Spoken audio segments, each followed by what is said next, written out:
মনে রাখবেন দুটো জিনিস আমাদের দরকার। সেই মানুষটা 100% সাকসেসফুল হয়ে যাবে যে মানুষটা প্রথমে ঈমান আনবে, তারপরে আমলে জিন্দেগি করবে। ওই মানুষটা 100% সাকসেসফুল।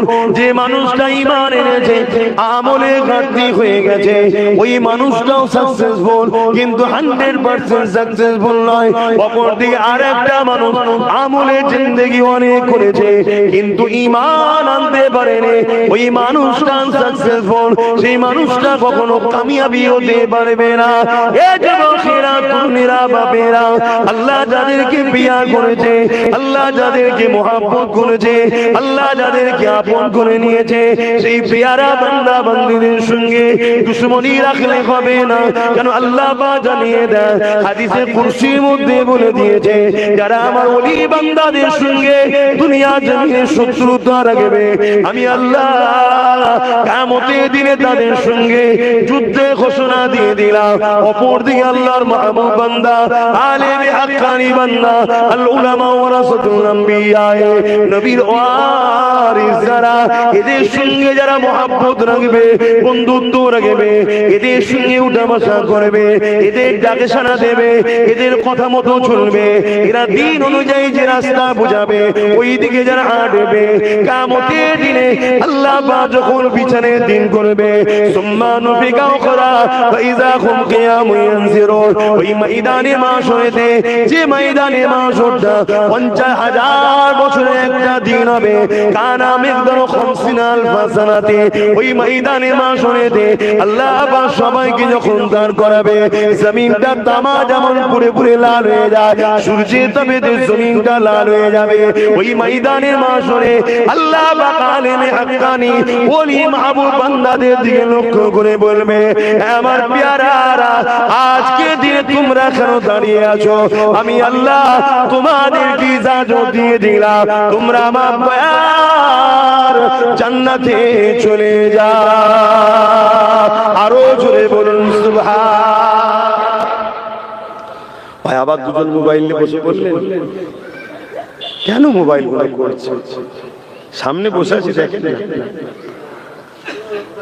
ভক্তির সঙ্গে দেখেন লাভ আছে, খারাপ নেবেন না। আমার নবীর হাদিস আছে, ভক্তির সঙ্গে দেখেন লাভ আছে।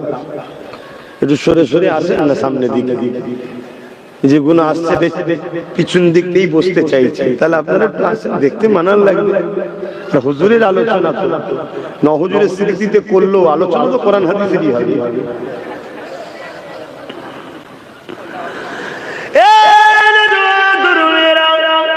ময়দানে মাশরটা তো কঠিন দিন হবে। আল্লাহ নবী সাহাবাদিওকে বারবার বারবার বলে, আমার উম্মত উম্মতিরা, আমার সাহাবারা ময়দানে মাশরের জন্য বেশি বেশি করে কাঁদবে। সাহাবা হুজুররা বলতে লাগে, ইয়া রাসূলুল্লাহ, হাবিবাল্লাহ, আপনি বারবার ময়দানে মাশরের কথা কেন বলেন? আল্লাহ কোরআনের মধ্যে জানিয়েছে, ওয়াল তানজুরু নাফসুম মা কদ্দামাত লিগাদ, প্রতিটা নফসের উচিত পরকাল নিয়ে বেশি বেশি চিন্তা করা। দুনিয়ায় কষ্ট হলে, বিমারে পড়লে কত লোক আছে সান্ত্বনা দিবা, ওহ ডাক্তার দেখেছো, একটু সবর করো, ধৈর্য ধরো, কত কি বলবে। কিন্তু পরকালে সব আপনারা পর হয়ে যাবে। বাপ বেটা এতো নাকি কত আদরের জিনিস, সব পর। হ্যাঁ, বেটা যদি নবীর প্রেমিক হয়, আল্লাহর প্রেমিক হয়, বাপ যদি ভুলও করে ফেলে, বেটা হাত ধরে জান্নাতে নিয়ে যাবে। জোরে বলুন সুবহানাল্লাহ। উপযুক্ত সন্তান তৈরি করো। সবথেকে বড় সম্পদ হলো তুমি যদি তোমার বেটাকে 3টে শিক্ষা দিতে পারো, এর চেয়ে বড় সম্পদ আর কিছু নেই। প্রথম সম্পদ শিক্ষা হলো নবীর প্রেম, দ্বিতীয় সম্পদ নবীর আহাল পরিবার বংশধরদের প্রেম, 3 নম্বর হলো কোরআনের শিক্ষা। এই 3টের পরে তোমার বেচাকে বিজনেস করা শিক্ষা। সবথেকে তো বেশি পয়সা আর বরকত বিজনেসে আছে। চাকরিতে বরকত নেই তো বাঁধা ধরা মাইনে, আর চাকরিতে শান্তিও নেই, ছুটি কবে পাবে কোনো ঠিক নেই। বিজনেস আজ মনে কাছে, চলো বেড়াবো, চলো পরিবার ঘুরে চলে এলে, ঠিক না বেটি? বিজনেস করা শিখাও, বিজনেসের ট্রেনিং দাও ছোটবেলা থেকে। বিভিন্ন বিজনেস আছে, লক্ষ লক্ষ সিস্টেম আছে হালাল বিজনেস। হারাম নয়, হালাল বিজনেস, লক্ষ লক্ষ দিক আছে, হাজারটা নয় লাখ লাখ তরিকার নিয়ম আছে, কি বলে কোয়ালিটির বিজনেস আছে হালাল, সেগুলো শিক্ষা দেন বাচ্চাদের ঘরে, এখন থেকে ট্রেনিং দেন, ব্রেন তৈরি করুন, কিন্তু তিনটে শিক্ষা কম্পালসারি বাচ্চাদেরকে দেবেন। তাহলে কিয়ামতের দিন কোন কারণে যদি আপনি ধরা পড়েন, আপনার এই হীরের টুকরো যাকে নবীর প্রেম দিয়েছে, শিক্ষা দিয়েছেন, যাকে আহলে রাসূলদের প্রেমে শিক্ষা দিয়েছেন, কোরআনের শিক্ষা দিয়েছেন, সে কিন্তু বাপকে সাথে নিয়ে যাবে। সবাই কিয়ামতের দিন বেকার নয়, যারা আল্লাহ ও রাসূলের হতে পারেনি ঠিকভাবে তারা বিপদে পড়বে, যারা প্রকৃত আল্লাহ ওয়ালা হয়ে গেছে তাদের টেনশন না। এমন 70,000 উম্মত আমার নবীর মধ্যে আল্লাহ পাঠিয়েছে, যারা কিয়ামতের দিনে এক একজন 70,000 করে জাহান্নামী উম্মতকে জান্নাতে নিয়ে যাবে। জোরে বলুন সুবহানাল্লাহ। আশা রাখা যায় আমার 5 হুজুর কিন্তু বেকার নয়, কথা মাথায় ঢুকছে, আমার 5 দাদু কিন্তু বেকার নয়। এরকম জোড়া দেখাও না পৃথিবীতে বাবা, বড় বড় তো সব দাবিদার অনেক কিছু, এরকম জোড়া দেখাও না। আমার দাদু এখানে আপনাদের কি আপনাদের দাদু নয়? হ্যাঁ, আপনাদেরও দাদু, আপনাদেরও আপন, তারা আপনার বাপেরা তাদের সঙ্গে ভালোবাসা রেখেছিল, উঠা বসা ভাই ভাই ভাই করে কথা বলতো। যেমন আজ যুবকরা আমাদেরকে ভাইজান ভাইজান করছে, আপনার আব্বার আপনার দাদুরা আমার দাদুর ভাই ভাই করে কথা বলতো, একসাথে উঠা বসা, লেনদেন, চলাফেরা, জলসা মাহফিল, মাসলা মাসাইল, যাতায়াত, রান্না বান্না, খাওয়া দাওয়া সব ছিল। এই আত্মীয়তা আল্লাহ ওলিদের সঙ্গে আল্লাহ করিয়েছে, এটা আল্লাহ করিয়েছে, এটা ঈমানের সম্পর্ক, রক্তের সম্পর্ক। নিঃশ্বাস ফুরালেই শেষ, এখন তো নিঃশ্বাস ঘুরাবার আগেই শেষ হয়ে যাচ্ছে। কি বেটাটা শুধু বিয়ে দিলে হয়, সমাজে ঘটছে। এর কারণ কি? ওই নবীর প্রেম শিক্ষা দেয়নি, কোরআনের শিক্ষা দেয়নি। এজন্য বেটা বাপ মার গুরুত্ব বুঝে যাচ্ছে। বাপ মা যে কি জিনিস বেটা বুঝতে পারে না, এর জন্য বাপ মাই দোষী। বাপ মা যদি বেটাকে সে শিক্ষা দিত যে বাবা রাসূলুল্লাহ বলেছে যে বাপ মার নয় স্বামী নবী আমার নয়, আল্লাহ বলেছেন রাদি আনহু ওয়ালিদাহু ফালা আনহু রাদি, হাদিসে কুদসি, যে যার উপরে বাপ মা রাজি আমার আল্লাহ তার উপরে রাজি। জোরে বলুন সুবহানাল্লাহ। এই ট্রেনিং যদি বাচ্চাদের ঘরে আমরা দিই, তাহলে বাচ্চা বুঝবে আমি কোটিপতি হই আর আরবপতি হই, পীর সাহেব হই আর মুফতি সাহেব ওখানে নেতা সাহেব হই, আমার বাপ মার পায়ের তলায় আমার জান্নাত। তাদেরকে নারাজ করলে হবে না। এটা তো আমাদের উচিত ছিল ছোটবেলা থেকে তাদের মেন্টালিটিতে ট্রেনিং দেওয়া। আমরা তা না করে ছোটবেলা থেকে বাচ্চাদের হাতে দিচ্ছি মোবাইল, বাচ্চারা ছোটবেলা থেকে ড্রামা দেখছে, নাটক দেখছে, ছেলে কিভাবে মাকে বৃদ্ধাশ্রমে দিচ্ছে নাটকে দেখাচ্ছে, বাপকে কিভাবে ছেলে বৃদ্ধাশ্রমে দিচ্ছে দেখাচ্ছে, কিভাবে মেরে বার করে দিচ্ছে দেখাচ্ছে। আমাদের বাচ্চাগুলো এখন ট্রেনিং দিচ্ছে। এটা কিন্তু আমরা আমাদের ভবিষ্যৎকে কানা করছি। আর যদি আমরা আমাদের বাচ্চাদের ঘরে ডাক্তার বানাবো কিন্তু আগে নবীর গোলাম বানাবো, জজ বানাবো আগে নবীর গোলাম বানাবো, পুলিশ বানাবো নবীর গোলাম আগে বানাবো, রাজনীতির নেতা বানাবো কিন্তু আগে নবীর গোলাম বানাবো। নবীর গোলাম যদি পুলিশ হয়, জজ হয়, রাজনীতির নেতা হয়, যেই হয়, তার দ্বারা কখনো নিজেও ক্ষতিগ্রস্ত হবেন না, সমাজও ক্ষতিগ্রস্ত হবে না। মুস্তাফা জানের রহমতের প্রত্যেকটা গোলামি হলো প্রকৃত মানুষ। জোরে বলুন সুবহানাল্লাহ। তো ভাইরা আমার, কিয়ামতের দিন বড় কঠিন হবে, কেউ কারো আল্লাহ নবী সাহাবাদিওকে বলে, আমার সাহাবারা কিয়ামতের দিনে এমন বাপ পাওয়া যাবে নিজের ছেলেকে জমিনে শুইয়ে দিয়ে ওই ছেলের বুকের উপরে পা দিয়ে দাঁড়িয়ে যাবে। কিয়ামতের দিনে এমন মা পাওয়া যাবে নিজের মেয়েকে জমিনে শুইয়ে দিয়ে তার বুকের উপরে পা দিয়ে দাঁড়িয়ে যাবে। কিয়ামতের দিনে এমন স্বামী পাওয়া যাবে স্ত্রীর বুকের উপরে পা দিয়ে দাঁড়িয়ে যাবে, স্ত্রী এমন পাওয়া যাবে স্বামীর বুকের উপরে পা দিয়ে দাঁড়িয়ে যাবে। এক কথায় যার উপরে যার জোর চলবে জমিনে শুইয়ে দিয়ে তার বুকের উপরে পা দিয়ে দাঁড়িয়ে যাবে। সাহাবা হুজুররা কারিয়া জিজ্ঞাসা করে, ইয়া রাসূলুল্লাহ হাবিবাল্লাহ, এই রকমটা কেন হবে? আল্লাহ নবী বললেন, বাবা সাহাবারা, লোহা যেমন আগুনে দিলে লাল হয়ে যায়, পুরে পুরে গরম হয়ে যায়, সূর্যের তাপে জমিনটা পুরে পুরে লাল হয়ে যাবে, ওই জমিনে মানুষ দাঁড়াতে পারবে না। এই জন্য যে যাকে পারবে জমিনে শুইয়ে দে তার বুকের উপরে পা দিয়ে দাঁড়িয়ে যাবে।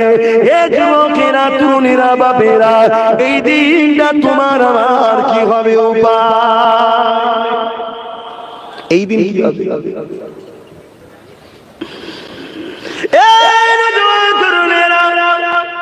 আল্লাহ নবী জানিয়ে দিলেন, আল উলামা ওয়ারাসাতুল আম্বিয়া, যাদের মধ্যে দুই ধরনের ইলম আছে, আল ইলমু ইলমানে, একটা হলো জাহিরি ইলম, একটা বাতিনি। আমাদের শরীরে যেমন একটা অভ্যন্তরীণ ভেতরের অংশ, একটা বাইরের অংশ, হাড় গোশত রক্ত সেফটির জন্য চামড়ার প্রয়োজন হয়। একটা কলা নেবেন, আপেল নেবেন, ফল নেবেন, যাই নেবেন, ওরও দেখবেন দুটো সাইড থাকে। একটা তার ভেতরে শ্বাস, ওই শ্বাসটাকে সেফটি রাখার জন্য খোসা। এলেমেরও দুটো সাইড আছে, একটা অন্তরের বাহ্যিক এলেম, ইলমে মারিফাত, আধ্যাত্মিক জগতের এলেম, আর ওই আধ্যাত্মিক জগতের এলেম শিকার পরে যাতে ভণ্ডমি না করে। কেন কিছু পীর ভণ্ড বাবা সেজে ঘুরে বেড়াচ্ছে না, পীর দাবি করে, আরে কিসের পীর দাবি করে, নাউজুবিল্লাহ। নারীদের সঙ্গে আর বেশি বলতে পারছি না, বাকিটা বুঝতে পারছেন। পীর দাবি করে গেঁজা খায়। এর কারণটা কি? এর কারণটা হচ্ছে শুধু বাতিনি শিখেছে, জাহিরি শেখেনি। ইলমে মারিফাত শিখেছে, ইলমে জাহিরিটা শেখে, তার মানে ভেতরে শ্বাস আছে, বাইরের খোসাটা নেই, তাইতে শ্বাসকে যত্ন করতে। তাহলে যার মধ্যে দুই ইলম আছে, শুধু জাহিরি আছে, বাতিনি নেই, ও আবার মজা পায় না। নামাজ পড়ে, আবার দেখুন পরের আল কাটে মাঠে। এলেম অর্জন করেছে, দেখো ব্যাটার বেজে পড় লিখছে। এলেম অর্জন করেছে, দেখো পরচর্চা করছে। আল্লাহ রাসূলের পক্ষে কথা বলা পরচর্চা নয়, নিজের স্বার্থে ব্যক্তি আক্রোশ করা হলো পরচর্চা। আল্লাহ রাসূলের পক্ষে বলাটা হলো ফরজ, এটা পরচর্চা, এটা নেকির কাজ। তাহলে এলেম দুই ধরনের, আল ইলমু ইলমান, একটা জাহিরি, একটা অপরটা বাতিনি। এদেরকে বলা হয় আলেমে হাক্কানি। এরা হলো রাসূলের প্রকৃত ওয়ারিস, যাদের সম্বন্ধে নবী বলেছেন, সাহাবারা তোমরা আমাকে দেখে যে নিয়ামত পাচ্ছ, আলেমে হাক্কানি আমার ওয়ারিসকে যারা দেখবে, তাদের মজলিসে যারা বসবে, তোমরা আমার মজলিসে বসে যে নেকি ফায়দা পাচ্ছ, তারা সেই ফায়দা তাদের আমলনামায় আল্লাহ দেবে। জোরে বলুন সুবহানাল্লাহ। আমার মুফতি আজম মেজর হুজুর পীর কেবলা 108 বছর বয়স বসেছিলেন, আলেমে হাক্কানি মানুষ ছিলেন। দুনিয়াবি দিকে যেমন ইলমের সাগরও ছিল, আধ্যাত্মিক জগতেরও সাগর ছিল। যে ব্যক্তিটাকে আমি কমসে কম একটু জ্ঞান বুদ্ধি বয়স ভালোভাবে দেখতে পেয়েছি, বাকি হুজুরদের ঘরে তো আমার জ্ঞান নেই। ছোট হুজুর পীর কেবলাকে একেবারে তখন সবে হামাগুড়ি দিতে পারি, এরকম অবস্থায় উনি ইন্তেকাল করেছিল। আমি বুঝাতে চাইছি একটা মেসেজ, এলেম দুই ধরনের। এই যাদের কাছে এই এলেম আছে, এদের সঙ্গে বন্ধুত্ব রাখলে লাভটা কি? এই যেমন আজকে বন্ধুত্ব রেখে দিন, খরচ করছেন, বন্ধুত্ব রেখেছেন বলি তো গাড়ির পয়সা দিয়ে মাহফিলটা করছেন না। আজকের বাজারে টাকা পয়সার অবস্থা খুব খারাপ, ইনকামই রয়ে গেছে, পরন্তর কমে গেছে, কিন্তু দিনকে দিন জিনিসপত্রের দাম বেড়েই যাচ্ছে। যে থেকে অপদার্থ কেন্দ্রের জালিম সরকার এসেছে, আমার দেশটা ধ্বংস হয়ে যাচ্ছে। একটার পর একটা জিনিসের দাম বেড়েই চলছে, আর একটার পর একটা টাকাকে চুরি করলে পালাচ্ছে একদল। তো এইরকম একটা ঢামাডোলের বাজারে, কাজ কাম ধ্বংসের বাজারে, আর্থিক দিক দিয়ে সমস্যার বাজারে, এরপরও আপনারা তাবারুকের ব্যবস্থা করে, লাইটিং করে, প্রতি বছর 47 বছরের স্মৃতি আজও ধরে আসছেন। এটা কি প্রেম ছাড়া অন্য কিছু হতে পারে? এটা প্রেম, তাহলে ফায়দা কি? আল্লাহ নবী জানালেন কিয়ামতের দিনে আল্লাহ বাকুন শ্রেণীর আলেমগুলো কি জানাবে, যারা দুনিয়া জমিনে আল্লাহর জন্য কথা বলতো, দুনিয়া জমিনে আল্লাহর সঙ্গে সম্পর্ক করত, দুনিয়া জমিনে আল্লাহর জন্য ওয়াজ করত, দুনিয়া জমিনে আল্লাহর জন্য আলোচনা করত। এক কথাই মান আহাব্বা লিল্লাহ, ভালোবাসতো আল্লাহর জন্য, ওয়া আবগাদা লিল্লাহ, দুশমনি করেছে আল্লাহর জন্য, ওয়া আতা লিল্লাহ, ওয়া মানা লিল্লাহ, আত্মীয়তা করেছে আল্লাহর জন্য, বিচ্ছেদ হয়েছে আল্লাহর জন্য। ফাকাদ ইস্তাকমালাল ঈমান, তারাই তো প্রকৃত ঈমানদার, তারা ঈমানের মজা পেয়েছে। এই শ্রেণীর আলেমে হাক্কানি যারা, আল্লাহ কিয়ামতের দিনে তাদেরকে বলতে লাগবে, হে আমার উলামারা, আজকে কিয়ামতের দিনে কেন তোমরা এই ময়দানে মাশরে দাঁড়িয়ে আছো? যাও, আমি আল্লাহ তোমাদেরকে জান্নাতি যাবার ইজাজত দিয়ে দিলাম। এই যুবকেরা, তুমিরা বাবেরা, ওই উলামা বান্দারা যখন আল্লাহ জান্নাতের দিকে যেতে লাগবে, এই সময়তে দুনিয়ার এক শ্রেণীর বান্দারা তাদেরকে আটকে দেবে, দাঁড় করিয়ে দেবে। ও আল্লাহ পাকের উলামা বান্দারে, আপনারা তো ওয়াজ করেছিলেন, নবী পাকের হাদিস শুনিয়েছিলেন, নবী পাকের হাদিস যেটা আগে বললাম, ওই গ্রাম্য মানুষটা বলেছিল, ইয়া রাসূলুল্লাহ, এ হাবিবাল্লাহ কিয়ামত কবে হবে? নবী আমার বলেছেন ইযা ওয়াকাতিল ওয়াকিয়া লাইসা লিওয়াকাতিহা কাযিবা। সূরা ওয়াকিয়া কথাটা শুনিয়ে দিলে এ বাবা ছেলে, আল্লাহ কোরআনে যখন জানিয়েছে ঘটনাটা সত্য, এর মধ্যে কোনো মিথ্যা নাই, তবে তুমি কি করেছো বাবা? ফাকামাদাতুলহা কাসীরা সালাতি ওয়া সিয়ামি, বেশি বেশি নামাজ রোজা করতে পারি না, ইল্লা তবে আন্নী উহিব্বুল্লাহ ওয়া রাসূলুহু, আল্লাহ ও রাসূলকে সব থেকে বেশি ভালোবাসি। আল্লাহ নবী বলেছিলেন আল মারউ মা মান হাব্বা। এ উলামা বান্দারা, তোমরা দোয়া শোনাতে যে যাদেরকে ভালোবাসবে পরকালে তার সঙ্গে থাকবে। দুনিয়ার জমিনে তোমাদের ডাকে গিয়েছিলাম, তোমরা মাহফিলের কাজ কাম ছেড়ে দিয়ে বসতাম, তোমরা যখন দিনের জন্য অর্থ চাইতে আমরা দিয়ে দিলাম, যখন ইসলামের বিরুদ্ধে কোন জালিম মাথা তুলতো তোমরা রাজপথে নেমে গিয়ে তাদের বিরুদ্ধে যখন আন্দোলনের ডাক দিতে কাজ কাম ছেড়ে দিয়ে তোমাদের পিছনে দাঁড়িয়ে যেতাম। আর তোমরা জান্নাতে চলে যাচ্ছ, আমরা এখানে রয়ে যাচ্ছি, এটা কেমন করে হতে পারে? ওই সময় উলামা বান্দারা আল্লাহ পাকের কাছে ফরিয়াদ করবে, ও রাব্বি আল্লাহ, এরা আমাদের কাছে আবদার রেখেছে, দুনিয়ায় এরা আমাদের সাথ দিয়েছিল, আমাদের উঠাতে উঠা বসা করতো, আমরা দিনের কাজ করতাম যখন এরা আমাদেরকে সহযোগিতা করতো, দিনের কাজে এরা আমাদের পাশে সমানভাবে হিস্সা নিয়েছিল, এরা মাহফিল বানাতো, আমরা গিয়ে জনসকে দিনের কথা শোনাতাম, পুরা অর্থ দিয়ে মাদ্রাসা বানাতো, আমরা ওই মাদ্রাসায় পড়াশোনা করে দিন শিখেছি। আজকে দিনে দিয়ে আল্লাহ তারা আমাদের সঙ্গে জান্নাতে যেতে চায়। আমরা নবীর হাদিস তাদেরকে শুনিয়েছি, এই হাদিসের কথা তারা উক্তি দিয়ে আমাদেরকে জানায়, আল্লাহ মা জানিয়ে দেবে সাদ্দাতা তারা সত্য বলছে, যাও যাও যাও, দুনিয়ায় যারা দিনের কাজে তোমাদের সাথে সহযোগিতা করেছিল, আমি আল্লাহ এই কঠিন দিনে তাদেরকে তোমাদের সাথে জান্নাতি করে দিলাম। আরো জোরে বলুন সুবহানাল্লাহ।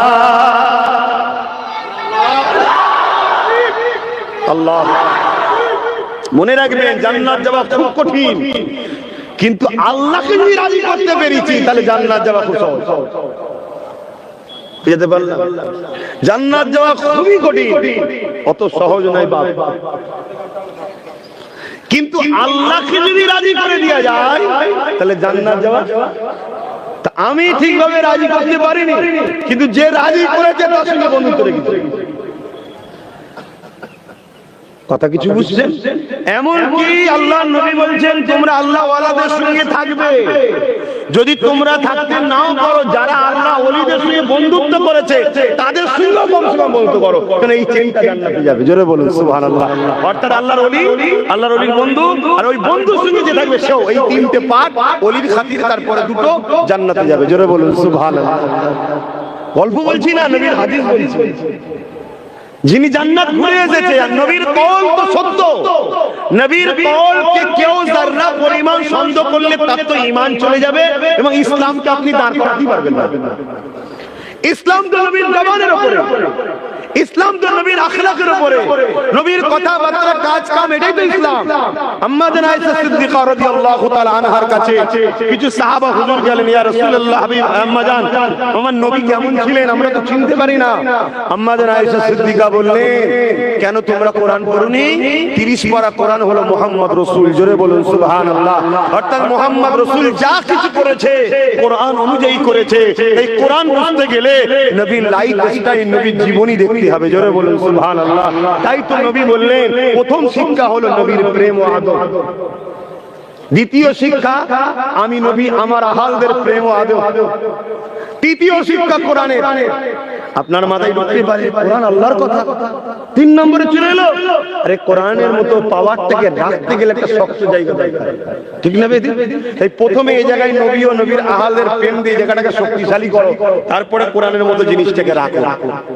না হয় কোরআন পড়ে পৃথিবীতে 72টা দল জাহান্নামে যাবে। কোরআনের পড়াশোনা করে কোরআনের জ্ঞান শিখো, 72টা দল জাহান্নামে যাবে। কারণ কি? তাদের এখানে লোড নিতে পারবে না। কোরআন পড়বে, কোরআনের লোড নিতে কোরআনের মানে, কোরআনের ব্যাখ্যা, কোরআন পড়বে, কোরআনকে নিজের মন মতো করে চালিয়ে দেবে। এজন্য 72টা দল জাহান্নামে যাবে, একটি দল জান্নাতে যাবে, যারা কোরআন এখানে রাখবে, কিন্তু রাখার আগে মুহাম্মদ রাসূল ও রাসূলের আহলদের প্রেম দ্বারা এটাকে সলিড মজবুত তৈরি করবে। খারিজি, মুতাজিলা যারা হযরত আলী হুজুরের বিরুদ্ধে দল করেছিল, জানেন কি জানেন আপনারা? আম মানুষ, বিশাল বড় বড় পৃথিবীর বিখ্যাত তারা পণ্ডিত ছিল, তাফসীর কারক ছিল, মুহাদ্দিস ছিল, মুফাসসির ছিল। কোরআন নিয়ে মানুষের দূরে দূরে গেছে, গিয়ে বলেছে হযরত আলীকে মানবে না কোরআন মানবে, আলীকে মানবে না কোরআন মানবে। আম সাধারণ মানুষ নবী চলে যাবার পরে পরের কথা বলছি, বুঝে উঠতে পারেনি, তাদের চক্রান্তের শিকার হয়ে বলল আমরা কোরআন মানবো, আল্লাহর কথা। কোরআনের পক্ষে গিয়ে খারিজি দল অর্থাৎ বাতিল দল জাহান্নামে গেছে। কেন? তারা কোরআন মেনেছে, কোরআনের মানেটা নিজের মতো করে মেনেছে। হযরতে আলী কোরআনই শুনিয়েছে, কিন্তু রাসূলুল্লাহর ব্যাখ্যাটা শুনিয়েছে। জোরে বলুন সুবহানাল্লাহ। কোরআন মানতে গেলে সাহেবে কোরআনের উপরে অনুযায়ী মানতে হবে। সাহেবে কোরআনটা কি? আমার নবী, জিনার উপরে কোরআন এসেছে। কিছু বুঝাতে পারছি তো নাকি? তাই আমাদের কাছে আজকে সবথেকে ভাইটাল বিষয় যেটা, সেটা হলো ঈমান। ঈমান আজকে আমাদের বাঁচানো বড় মুশকিল। আখিরি জামানা নবী পাক সাল্লাল্লাহু আলাইহি ওয়াসাল্লাম কিয়ামতের যে ভবিষ্যৎ করেছে সেগুলো ঘটতে লেগেছে, সেগুলো ঘটতে লেগেছে।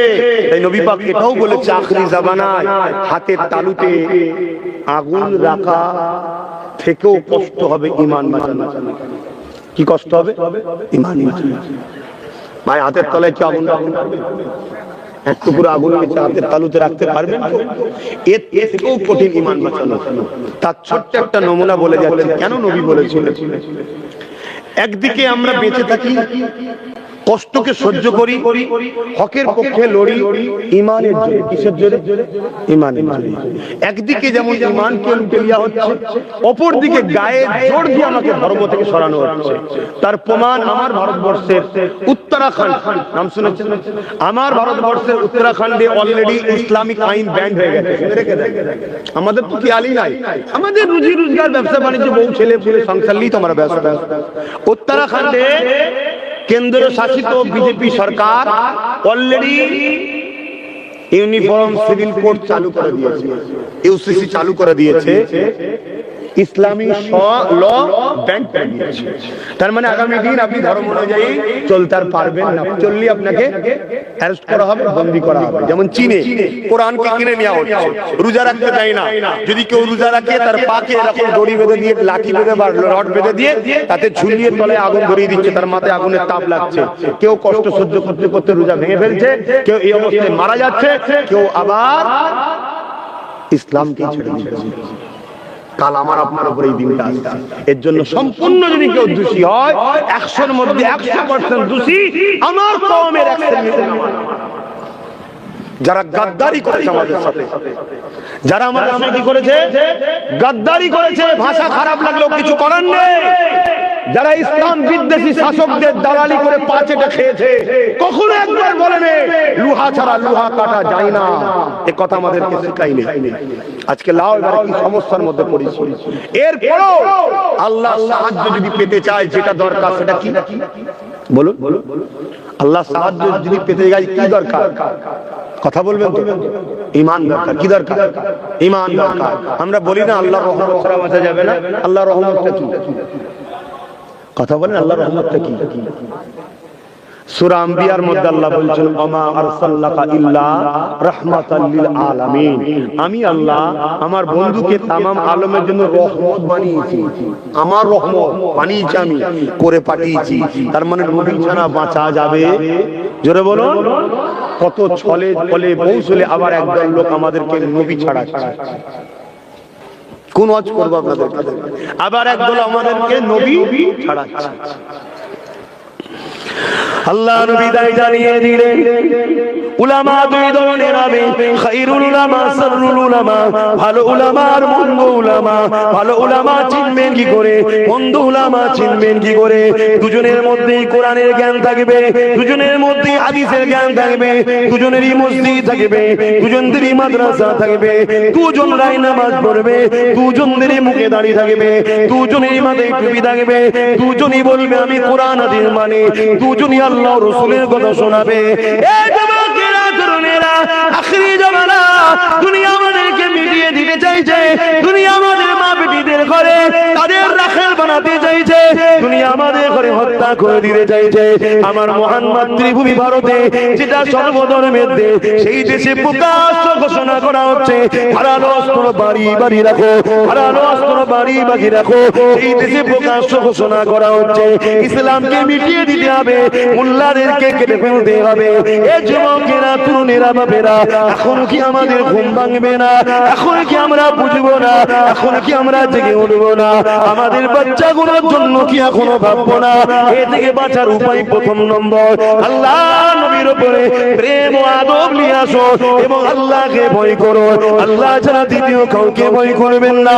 কেউ যদি আপনাকে বন্দুকের নলের সামনে রেখে বলে এই কথাটা বল, আপনি মনে রাখবেন বন্দুক থাকতে পারে তার হাতে, কিন্তু মারার মালিক সে নয়, মারার মৃত্যু দিবার মালিক আল্লাহ, বাঁচাবার মালিক হলো আল্লাহ। এই তাকে কখনো ভয় করলে চলবে না, এইরকম ঈমান অন্তরের মধ্যে রাখতে হবে। দ্বিতীয় নম্বর হলো নবী পাকের উপরে প্রেম আদব বানাতে হবে।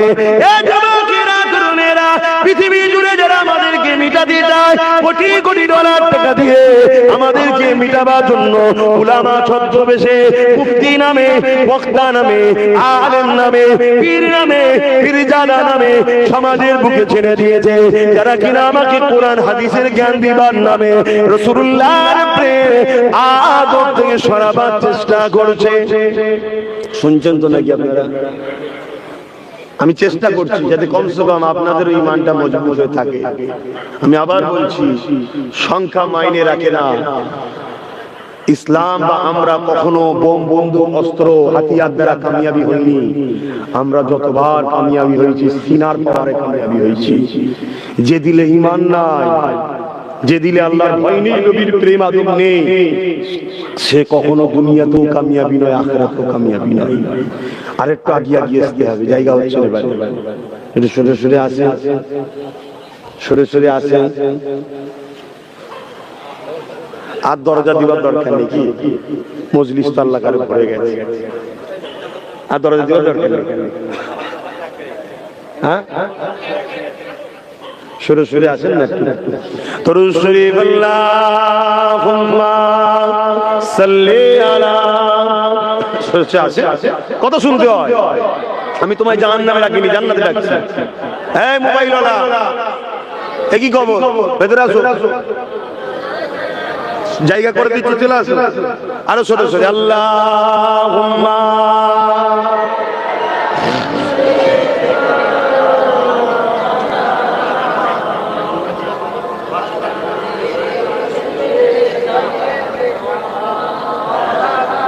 एक महने उन पर कुर्बान जमाना है। जोरे बोलুন না সুবহানাল্লাহ। আমরা শুধু একানো, পুরো জবান আমার নবীর উপরে কুরবান। জোরে বলুন সুবহানাল্লাহ।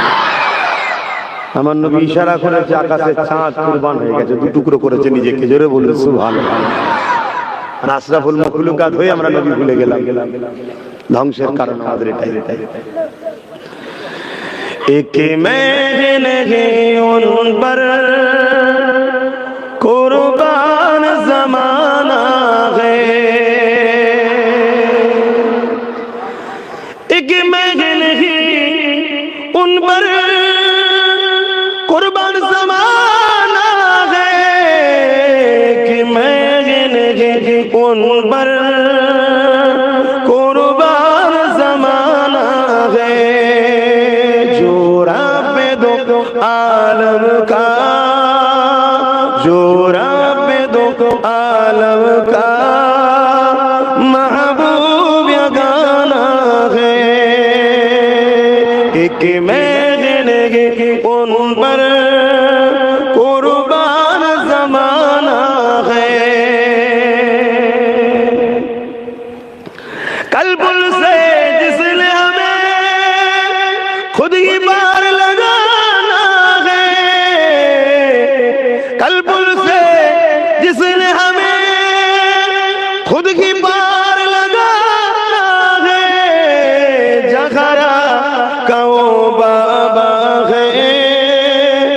हसनैन का नाना है, जहरा का वो बाबा है, हसनैन का नाना है कि मैं उन पर कुर्बान ज़माना है।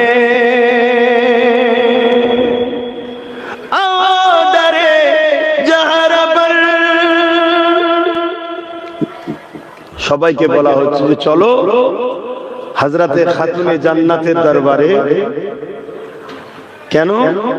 এই নসলটা হলো বড় দয়ালু বহর, এটা জোরে বলুন সুবহানাল্লাহ। जहर पर फैल हुई दामन नस्ल करीमों की, नस्ल करीमों की लजबा खराना है कि मैं नहीं उन पर कुर्बान ज़माना है। सल्ले अला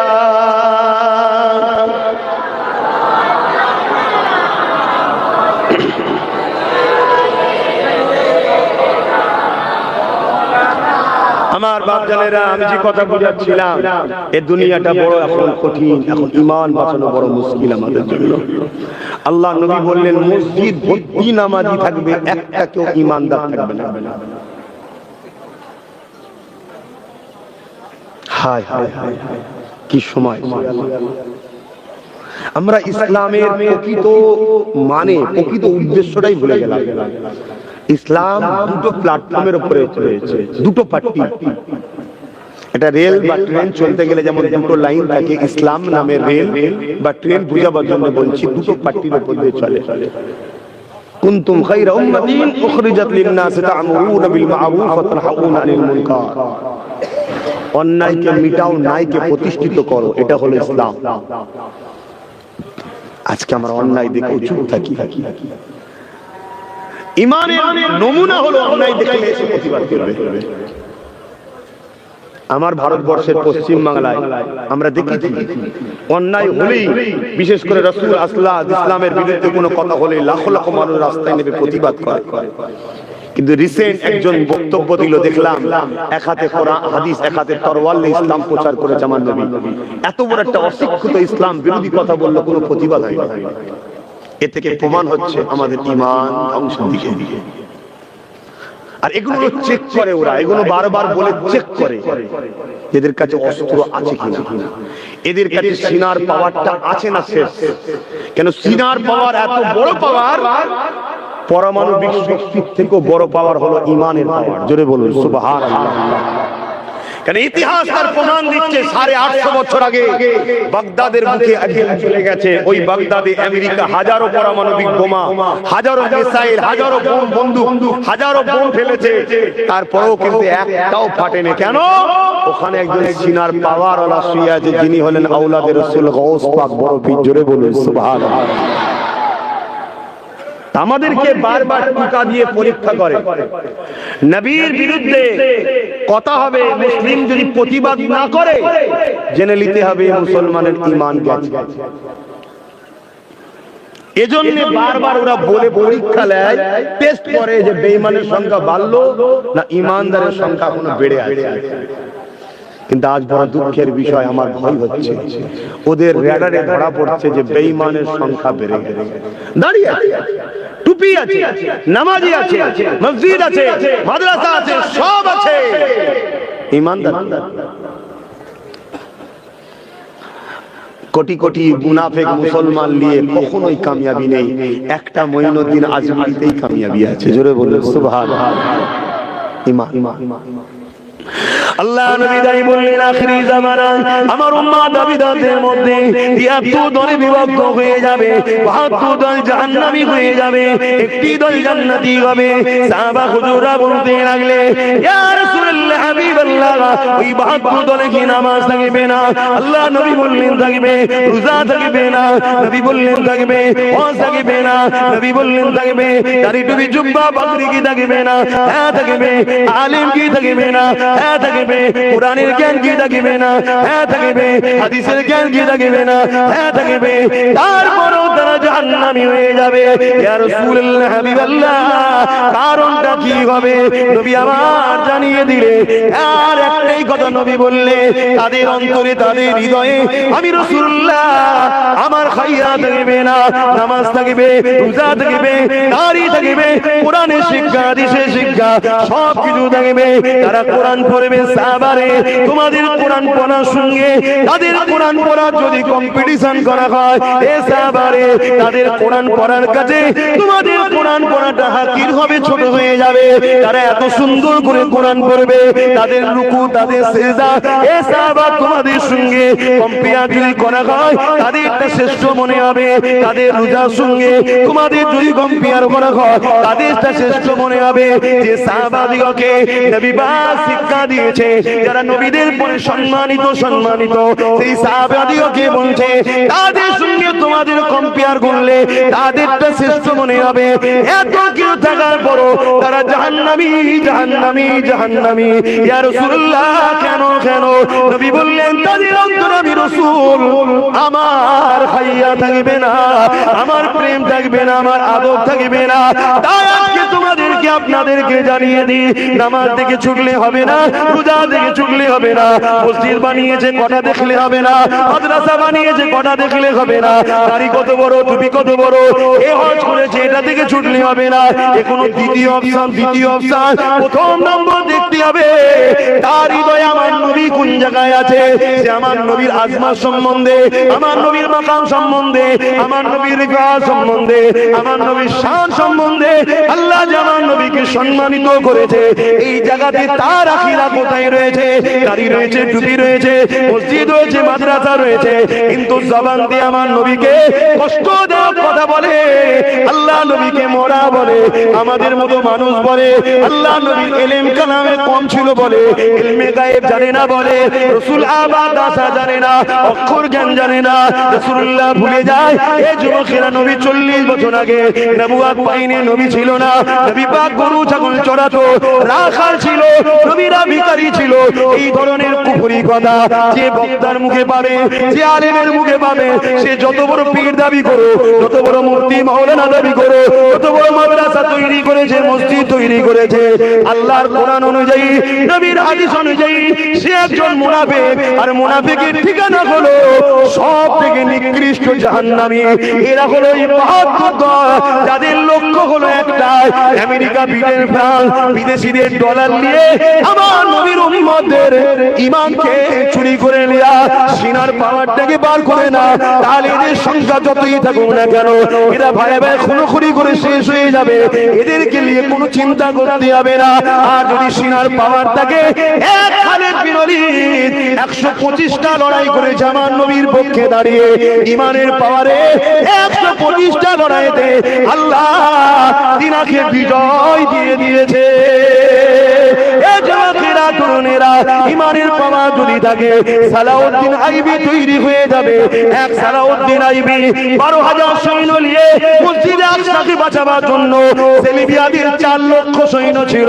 সালাউদ্দিন আইবি জানার পরও পালিয়ে যায়নি, 4 লক্ষর মোকাবিলায় 12,000 নিয়ে আগিয়ে গেছে। ওই 12,000-এর কাছে 4 লক্ষ পৃথিবী বিখ্যাত সৈন্য, সেলিবিয়ারা পালাবার রাস্তা খুঁজে পায়নি। ঈমান থাকার জন্য পৃথিবীর super power America, France, Britain, Japan, পৃথিবীর সমস্ত শক্তিশালী দেশগুলো একতা হওয়ার পরও প্যালেস্টাইনকে মিটাবার চেষ্টা করেছিল। প্যালেস্টাইনবাসীরা আঙ্গুল দিয়ে পাথর নিয়ে পারমাণবিক শক্তির বিরুদ্ধে লড়াই করেছে। পৃথিবীর শক্তিগুলো পিছনে বাধ্য হয়েছে, প্যালেস্টাইনবাসী কামিয়াবি হয়েছে। কিসের জোরে, কিসের জোরে? একমাত্র পাওয়ার ঈমান, ঈমান, ঈমান। ঈমান হলো সিনার মধ্যে, হৃদয়ের মধ্যে নবীর প্রেম আজমাতকে বাড়ানো। যাদের দিলে নবীর প্রেম নেই, আজমাত নেই, ভালোবাসা নেই, সে যাই হোক না কেন, সে মুনাফিক, জাহান্নামী। জাহান্নামী, এটাকে আমাদেরকে বুঝতে হবে। যদি না বুঝি ঈমানটা চলে যাবে। আর যদি আপনি নবীর প্রেমিক হতে পারে, ইনশাআল্লাহ আবার আল্লাহর পক্ষ থেকে বদরের মতো ফেরেশতা আসবে, বিজয় অবশ্যই মুমিন মুমিনাদেরই হবে। আরো জোরে বলুন সুবহান।